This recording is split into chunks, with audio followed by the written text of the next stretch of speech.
जी बिल्कुल, आज हम इलेक्शन कमीशन में मौजूद हैं और इलेक्शन कमीशन में आज एक मरतबा फिर जो इजलास है उस पर कोई फैसला जो है वो नहीं हो सका। मखसूस नशिस्तों के हवाले से सुप्रीम कोर्ट के फैसले पर अमल दरामद होना है नहीं होना, क्योंकि पीटीआई जो है वो मुंतज़िर है, उसके साथ साथ बाकी सियासी जमातों की भी नज़रें जो हैं वो इलेक्शन कमीशन पर लगी हुई हैं कि सुप्रीम कोर्ट के तफसीली फैसले के बाद अब जो है इलेक्शन कमीशन क्या करने जा रहा है। इलेक्शन कमीशन का आज छठा इजलास था। चीफ इलेक्शन कमिश्नर ने सदारत की और 3 मेंबर जो थे वो शरीक हुए।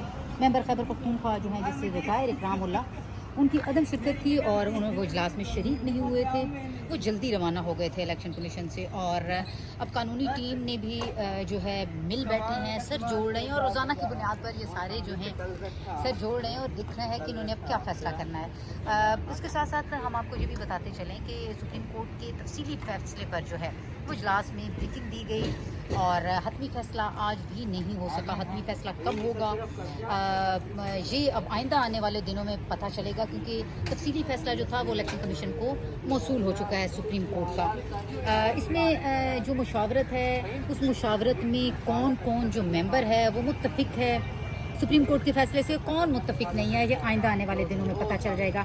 इलेक्शन कमीशन में आजकल काफ़ी अहम सरगर्मियाँ जो हैं वो जारी हैं। अगर हम सुबह का अहवाल आपको बताएं तो इंतखाबी ट्रिब्यूनल की तब्दीली के हवाले से भी केस की समाअत जो थी वो इलेक्शन कमीशन में हुई थी। चीफ इलेक्शन कमिश्नर की सरबराही में 4 रुकनी बेंच ने इस केस की समाअत की थी।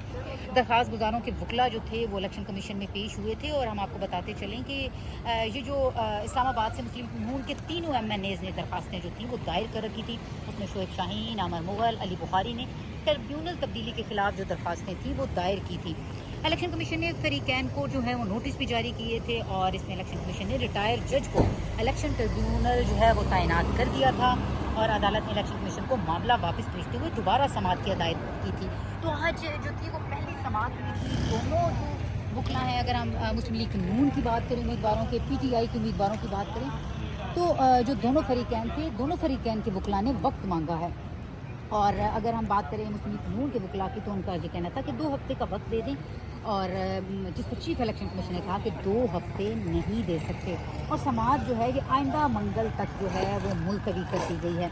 तो अब हमने देखा है कि इलेक्शन कमीशन, क्योंकि दोनों इलेक्शन कमीशन में अगर हम बात करें आज का इजलास भी PTI के हवाले से था, बहुत अहम था। उसके साथ साथ जो सुबह केस था ट्रिब्यूनल की तब्दीली के हवाले से वो भी PTI के लिए बहुत अहमियत का हामिल है। और PTI जिस तरह से इलेक्शन कमीशन को बार बार जो है वो जिस तरह से इलेक्शन कमीशन पे इल्ज़ाम लगाती है और या मेंबरान पर या चीफ इलेक्शन कमिश्नर पर गैर जानबदारी का, तो अब देखते हैं कि इलेक्शन कमीशन इस हवाले से क्या फ़ैसला करता है। हम भी मुंतज़िर हैं कि इस अहम मौके पे इलेक्शन कमीशन किस तरह के फ़ैसले लेता है। क्या उसी तरह के फ़ैसले होंगे जिस तरह से हमने इंतखाबी उज़रदारियों में देखा, या इलेक्शन कमीशन वाकई सुप्रीम कोर्ट के अहकामात पर मनो अमल करेगा। जी बस ये आज हमें हाई कोर्ट के जो चीफ जस्टिस हैं हमारे, उन्होंने फिर हाथ पांव बांध के फेंक दिया इलेक्शन कमीशन के आगे, जिसने हमारा इलेक्शन लूटा है मिल के इस्टेब्लिशमेंट के साथ। और ये जो नाजायज़ हुक्मरान बैठे हुए हैं दोबारा हमारे हाथ पांव बांधे और फिर इनके आगे फेंक दिया।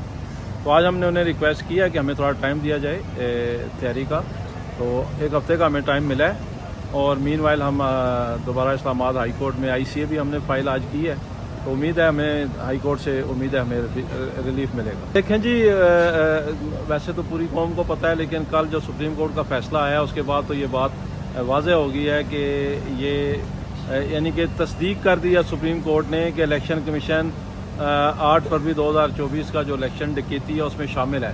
तो अब इन्हें कोई शर्म हया करनी चाहिए, इन्हें अपने ओहदों से इस्तीफ़ा देना चाहिए और कोई ऐसे गैर जानबदार लोग आने चाहिए जो इस मुल्क को आगे लेके चल सकें। और इस एक इदारा जो है जिसकी इन्होंने बदनामी करवा दी है, साख ख़राब कर दिया है, कोई नेक नाम लोग आएँ ताकि मुल्क आगे चले।